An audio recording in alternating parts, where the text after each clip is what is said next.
Moment, who wins Pop Idol and who will be #1 this Christmas? There's one very familiar face in the running for #1 again this year. He's had more Christmas hits than any other artist. #1 single in 5 different decades and 2 #1s at Christmas. And he's closed each of our programmes throughout the week, and he's here now to wrap up this final Christmas show for us. And Cliff, welcome back. Nice to see you. Well, thank you very much. And well done, because you're #5 at the moment, and I know it's tougher for you than anybody else because of radio play. Radio always seems to lag back a little bit, doesn't it? Yes, I mean, you can't actually tell people what to play. I mean, to be fair to them, they just have to choose the things they want to play. But unfortunately, there's a number of us that don't figure in that anymore. But we can do other things, and you just have to try your best some other way. So I've remained very positive about it, and just kept saying to myself, it's their loss, it's their loss. Yeah, but nonetheless, that makes going straight in at #5. You only released a single last week, Santa's List. Yeah. Straight in at #5, that must have made your heart leap. It did, actually, yes. And it's still, having a hit nowadays is really more difficult, because the competition's really strong anyway.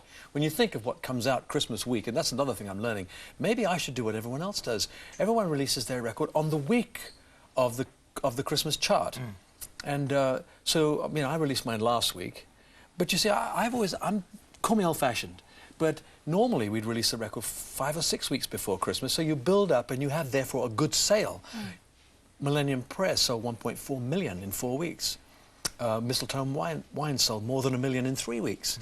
So that's the background I have. So I keep thinking, well, if I only release it in 1 week, and remember, Christmas records are dead Boxing Day, finished. You might only get a couple of 100,000 we know sales. for a fact that the one person who bought your single, just have a look at this. It's exciting for the people who follow what different singers do. You know, like all Cliff's fans are I bought his record, so when you see him, ask him, did he buy mine? He's in. We promised that we would ask you to go and buy Daniel's I've got album. it, Daniel. I've got it. Are you? He actually he had a very, very good. I saw him live at Croydon Fairfield Hall, and he sang what was. I believe they released it, but he said this was going to be the Christmas single. It was a beautiful song. Yes, yes, he really has. good. He's a good singer, actually, Daniel. That's what counts. And in the end, you know, when I think of myself, and Daniel falls into this category, I suppose we fit an age group and a genre of music that I suppose doesn't fit in with what's happening now. But I always think that pop is bigger than all of us. Of course. And we can fit in by dint of the fact that people like us. Yes. And so it's nice to just be around. Exactly. I watched the documentary that was on that you did a week or so ago, and thought, wow, he's really competitive, and you really are quite competitive and ruthless. Well, I don't know about ruthless, but you need to be very, very single-minded. If you're going to go for a #1, you have to aim at the #1. Now, it's not for me to say, but the #1 record need not necessarily be the best record out, but it may be the best promoted. It might have the biggest, like, the flavour of the month feel to it. Darkness has got a fantastic chance of being #1 because they are the flavour of the month. And let's face it, Bob the Builder's been #1. And Bob, yes, he has. And Mr. Blobby, wasn't Mr. Blobby #1? Yes, I think he was, yes. You know, I have to fight them all off. So the thing is, though, that you keep doing it. If you fail, then there's other years, because Christmas is always going to be here anyway. But, I mean, I don't always release Christmas records, and I think probably the next time I release a record, it probably won't be a Christmas song. For me, it's been great to find Santa's List, which is an original, brand new, really good pop rock song, and a song of peace, and fits in well for Christmas.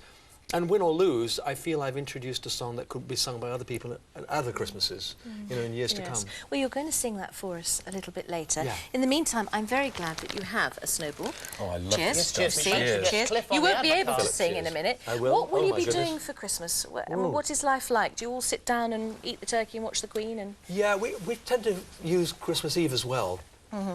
One year when my sister's family were growing up fast, and suddenly there was a year when the kids weren't coming round. They were all with their girlfriends, boyfriends, etc. And Joan was crying about it all. And I said, look, we'll have our own grown-up Christmas. And we had champagne, and I cooked oysters. I don't like raw oysters, but I cooked oysters. did you? We had a fabulous time. Yeah, of course she still missed the kids, and I did too. But they slowly started to find their way back. So this year it'll be Christmas again. We'll have our oysters and our champagne. We'll go to church in the evening, and then Christmas Day, some family, friends. There'll be about 14 of us at home. How Have a very fantastic. Merry Christmas. Thank you. Happy You too. Christmas, and thank you for making our Thank week you. so lovely. Thanks for having me here. I've enjoyed it thoroughly. Yeah. Very and I good. loved Thank working you. the clapometer. Now then, Christmas Day wouldn't be the same without the Queen's speech. This year, 8th, the 5th of January, and we look forward to seeing you. But now, here is Sir Cliff, who is at number 5 in the charts this week. He's been with us all week. Now, of course, here is the current singles. He's full of snowballs, so look at it. It's Cliff and Santa's List.